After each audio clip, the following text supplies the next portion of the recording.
बाहयाओ पाक दामन मलका हज़रत जाफ़िर बिन मोहम्मद सादिक रहमतुल्लाह अलैह बयान फरमाते हैं कि बनी इसराइल का एक शख्स जब सफ़र पर जाने लगा तो उसने अपने भाई से वादा लिया कि तुम मेरी बीवी की खिदमत और देखभाल करोगे। उसने इकरार कर लिया और यकीन दिलाते हुए कहा कि भाईजान, आप बेफिक्र होकर सफ़र पर जाएं, आपको किसी किस्म की कोई शिकायत ना होगी। मैं हर तरह से आपकी बीवी का ख्याल रखूंगा। चुनाचा वो मुतमईन होकर सफ़र पर रवाना हो गया। उसने अपनी भाभी के साथ रहना शुरू कर दिया। औरत के हुस्न जमाल ने उनकी आंखों पर गफलत का पर्दा डाल दिया और वो अपनी भाभी पर आशिक हो गया और अपने भाई से किए हुए वादे को तोड़कर उसने अपनी भाभी को अपने इरादे से आगाह करते हुए गुनाह की दावत दी। औरत पाक दामन और बाहया थी, उसने इनकार कर दिया। जब बदबख्त व खाइन देवर अपनी कोशिश में नाकाम होने लगा तो धमकी देते हुए कहा, अगर तूने मेरी बात ना मानी तो मैं तुम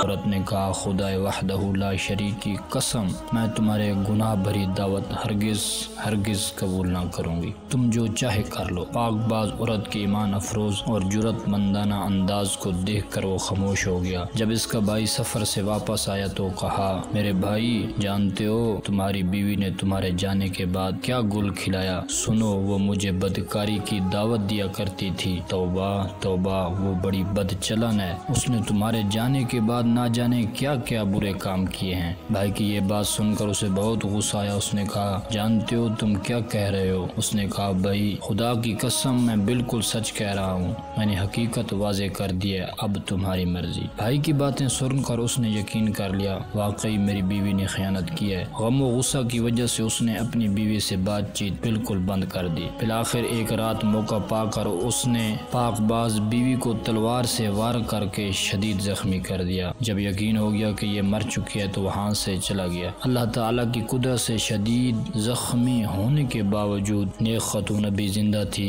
वो गिरती पड़ती एक राहिब के इबादत खाने के करीब पहुंची। इसकी दर्द भरी आहें सुनकर राहिब ने अपने गुलाम को बुलाया और दोनों उसे उठाकर इबादत खाने में ले आए। नेक वक्त राहिब बड़ी तवज्जो से उसका इलाज करता रहा, जिसकी वजह से वो बहुत जल्द सेहतयाब हो गई। राहिब की जोजा इंतकाल कर चुकी थी। इसका एक छोटा सा बच्चा था। राहिब ने औरत से कहा, अब तुम ठीक हो चुकी हो और जाना चाहो तो बखुशी चली जाओ, अगर यहाँ रहना चाहो तो तुम्हारी मर्जी। औरत ने कहा, मैं यहीं रहकर आपकी खिदमत में जिंदगी गुजारना चाहती हूँ। राहिब ने अपना बच्चा उसके हवाले कर दिया। पाक दामन खातून बड़ी दिल जमी से इसकी परवरिश करने लगी। राहिब का सियाह गुलाम औरत के हुस्न को देख कर बदनीयत हो गया और मौका की तलाश में रहने लगा। एक दिन उसने अपनी बुरी नीयत का इजहार करते हुए उस पाक दामन और बाहया औरत को बदकारी की तरफ बुलाया और कहा, बाखुदा तू मेरी बात मान ले और मेरी ख्वाहिश पूरी कर दे, वरना मैं तुझे हलाक कर दूंगा। खुदा का खौफ रखने वाली इस नेक औरत ने कहा, मैं हरगिज तेरी बात नहीं मानूंगी, तुझे जो करना है कर ले। बदकार सियाह गुलाम अपनी नाकामी पर दिल में बुग़्ज़ व अदावत लिए वहाँ से चला गया। जब रात काफी गुजरी तो सियाह फाम गुलाम औरत के पास आया। बच्चा उसकी गोद में रो रहा था। वो उसे बहला रही थी। जालिम व शहवत परस्त गुलाम ने तेज छुरी से बच्चे का गला काट दिया। चंद लम्हों में उसने तड़प कर जान दे दी। गुलाम दौड़कर राहिब के पास गया और कहा, हुजूर, क्या आप जानते हैं कि आपकी इस मेहमान ने बेज़बान बच्चे के साथ क्या सलूक किया है। आपने इसके साथ एहसान किया, लेकिन उसने आपके नन्हे बच्चे के साथ बहुत बुरा सलूक किया है। हाय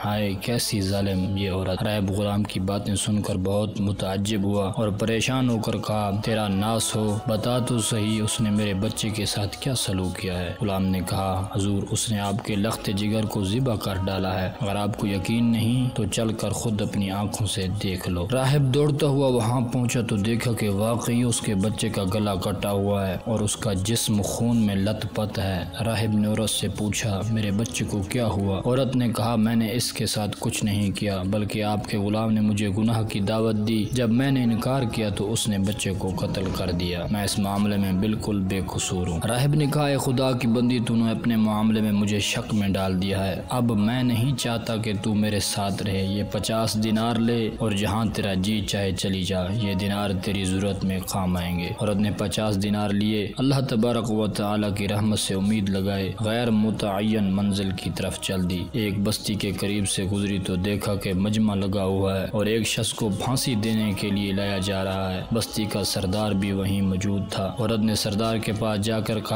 क्या ऐसा हो सकता है कि तुम मुझसे 50 दिनार ले लो और इस शख्स को आज़ाद कर दो। सरदार ने कहा, लाओ रकम मेरे हवाले करो। औरत ने 50 दिनार दिए तो सरदार ने कैदी को रिहा कर दिया। वो कैदी इस पाकबाज साबरा खातून के पास आया और कहा, मेरी जान बचा कर तूने जो एहसान किया है, आज तक किसी ने ऐसा एहसान मुझ पर नहीं किया। अब मैं तेरी खिदमत करूंगा यहाँ तक कि मौत हमारे दरमियान जुदाई कर दे। चुनांचे वो शख्स इस औरत को लेकर समंदर के किनारे पहुंचा। कश्ती चलने ही वाली थी कि दोनों कश्ती में सवार हो गए। औरत का हुस्न जमाल देखकर सारे मुसाफिर हैरान रह गए। औरतों वाले हिस्से में बैठ गई। लोगों ने कैदी से कहा, ये हसीनो जमील औरत कौन है? इस खबीस की नीयत बदली। उस बदबख्त ने कहा, ये मेरी खरीदी हुई लौंडी है। कश्ती में मौजूद शख्स जो इस औरत के हुस्न जमाल में गिरफ्तार हो चुका था, उसने कहा, क्या तुम अपनी लौंडी को फरोख्त करोगे? कहा, मैं इसे बेचना नहीं चाहता क्योंकि वो मुझसे बहुत ज्यादा मोहब्बत करती है। जब उसे मालूम होगा कि मैंने उसे बेच दिया है तो उसे मेरी तरफ से बहुत तकलीफ पहुंचेगी। उसने मुझसे आहद लिया कि मैं उसे कभी नहीं बेचूंगा। मुसाफिर ने कहा, तू मुझसे मुंह मांगी कीमत ले ले और खामोशी से चला जा। तुझे क्या जरूरत है कि इसे बताए? लालची व एहसान फरमोश धोखेबाज कैदी ने माल के वबाल में फंसकर मुसाफिर से बहुत सारा माल लिया और कश्ती से उतर गया। मुसाफिर ने इस खरीदो फरोख्त पर तमाम लोगों को गवाह बनाया। औरत चूंकि मस्तूरात वाले हिस्से में थी इसलिए इस मामले से बेखबर रही, जबकि मुसाफिर को यकीन हो गया कि इसका मालिक जा चुका है, अब वापस नहीं आ सकता। तो वो औरत के पास आया और कहा, आज से तुम मेरी मलकियत में हो, मैंने तुम्हें खरीद लिया है। औरत ने कहा, खुदा का खौफ कर, तूने मुझे खरीद लिया है जबकि मैं आज़ाद औरत हूँ और किसी की मलकियत में नहीं हूँ। मुसाफिर ने कहा, इन बातों को छोड़, तेरा मालिक तुझे बेचकर यहाँ से जा चुका है। अब ना तो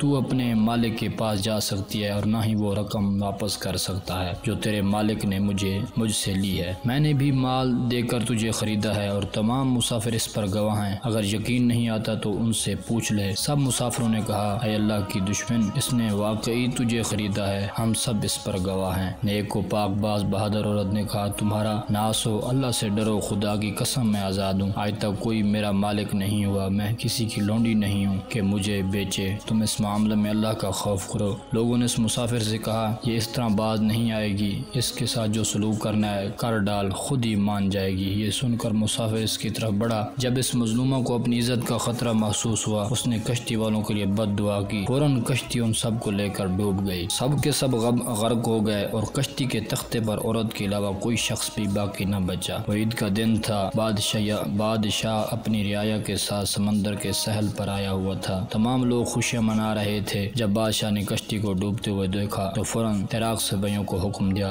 जल्द कश्ती वालों की मदद को पहुंचो। सिपाही गए तो उन्हें इस नेक औरत के अलावा कोई जिंदा न मिला। वे इस औरत को लेकर बादशाह के पास आए। बादशाह ने हकीकत हाल दरियाफ्त करते हुए निकाह का पैगाम दिया, लेकिन उसने ये कहकर इनकार कर दिया कि मेरा किस्सा बड़ा अजीबो गरीब है, मेरे लिए निकाह करना जायज नहीं। बादशाह ने जब ये सुना तो उसके लिए अलग मकान बना दिया और उसमें रहने लगे। रात दिन गुजरते रहे। बादशाह को जब भी कोई अहम मामला पेश आता इस पाकबाज औरत से मशवरा करता। अल्लाह तबारक व तआला ने इसके मशवरों में ऐसी बरकत दी कि इन पर अमल पैरा होकर बादशाह को हमेशा कामयाबी होती। अब बादशाह के नज़दीक ये पाक दामन औरत बहुत मुअज़्ज़म हो गई थी। वो उसे बहुत बाबरकत समझने लगा था। जब बादशाह की मौत का वक़्त करीब आया तो उसने अपने वजीरों, मुशीरों और रियाया को जमा करके कहा, ऐ लोगो, तुमने मुझे कैसा पाया? सब ने बेयक ज़बान जवाब दिया, अल्लाह रब्बुल इज़्ज़त आपको जज़ाए खैर अता फरमाए, आप हमारे लिए रहीम बाप की तरह हैं। बादशाह ने कहा, तवज्जो से मेरी बात सुनो। तुमने महसूस किया होगा कि हमारी नेक मेहमान खतून काबिल कदर मशवरों की बदौलत हमारे मुल्क का निज़ाम बहुत बेहतर हो गया है। मैंने उसे अपने हर मामले में बाबरकत पाया है। मैं तुम्हारे लिए एक बहुत अच्छी तदबीर करना चाहता हूँ। लोगों ने तजस्सुस भरे अंदाज में कहा, अलीजा हुक्म फरमाएं, आप क्या चाहते हैं? बादशाह ने कहा, मैं चाहता हूँ कि अपने बाद इस नेक सीरत खातून को तुम पर मलका मुकर्रर कर दूँ।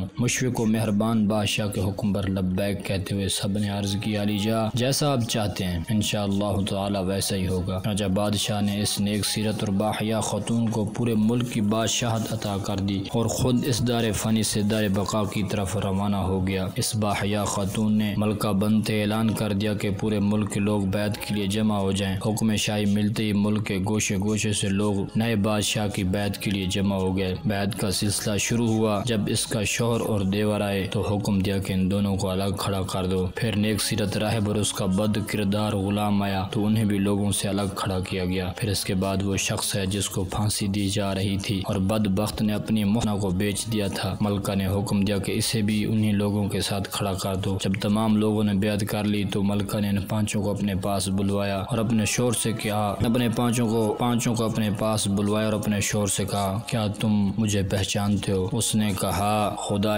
ताला की कसम आप हमारी मलका हैं। कहा, मैं तुम्हारी बीवी हूँ। सुनो तुम्हारे बद किरदार खाइन भाई ने मेरे साथ क्या बुरा सलूक किया था। यह कहकर सारा वाक़या उसे बताया और कहा, अल्लाह रब्बुल इज़्ज़त खूब जानता है तुमसे जुदा होने से लेकर आज तक मुझे किसी मर्द ने नहीं छुआ है। मैं आज भी पाक दामन और महफूज हूँ। फिर उसने अपने देवर को बुलाकर फांसी का हुक्म दे दिया। फिर राहिब से कहा, अगर आपकी कोई हाजत हो तो बताओ, मैं वही औरत हूँ जो तुम्हारे पास जख्मी हालत में आई थी। तुम्हारे बेटे को तुम्हारे इस जालिम शहवत पर स्याह गुलाम ने ज़िबा किया था। फिर उस गुलाम को बुलवाकर उसे भी कत्ल कर दिया। अब इस शख्स की बारी थी जिसे फांसी दी जा रही थी और मलका ने उसे बचाया था। जब वो आया उसे भी कत्ल करा दिया गया और उसकी लाश चौराहे पर लटका दी गई और इसी तरह वो भी अपने बुरे को पहुँच गया। बाहया और पाक दमन खातून ने हर तरह अपनी इज्जत की हिफाजत की, अहकाम खुदाबंदी को पेश नज़र रखा, सब्र और इस्तिकामत से काम लिया। आज उसे तख्त व ताज और इज़्ज़त व अज़मत की दौलत मुयस्सर थी। जब तक खालिक कायनात ने चाहा और बहुस्न खूबी उमूर सल्तनत अंजाम देती रही। फिर इस दार फानी से दार बका की जानिब रवाना हो गई। इस हिकायत से सबक ये मिलता है कि अपनी इफ़्फ़त व पाक दामनी की हिफाजत करने वाली मलका को खुदावंद कुद्दूस ने दुनिया में भी इज़्ज़त व मर्तबा से नवाजा, नीज़ आखिरत में भी इसका मुकाबला व मर्तबा बहुत बुलंद व बाला होगा। और जो इंसान अल्लाह तबारक व तआला की नाफरमानियाँ करता है और अल्लाह ताला उसे दुनिया में भी सज़ा देता है और आखिरत में तो भी सज़ा मिलेगी। इसको कहते हैं अदले का बदला। ये कैसे हो सकता है कि एक आदमी बबोले कीकर का दरख्त लगाए और उस पर फल लग जाएं? जो कीकर बोएगा उसे कांटे ही मिलेंगे। यानी जो गुनाह करेगा इसको सज़ा ज़रूर मिलेगी, दुनिया में भी और आखिरत में भी। कितनी कौमें थीं जिन्होंने जब मनमानी की तो अल्लाह के अजाब से उन्हें निस्त व नाबूद कर दिया और उनके वजूद को सफ़े हस्ती से हटा दिया। अल्लाह ताला हमें पाकीज़ा ज़िंदगी गुजारने की तौफीक अता फरमाए। आमीन। बेजाहे सैयदुल मुरसलीन। अदल इंसाफ फ़कत हशर पे माकूफ नहीं, ज़िंदगी खुद भी गुनाहों की सज़ा देती है। अस्सलामु अलैकुम व रहमतुल्लाहि व बरकातुहू।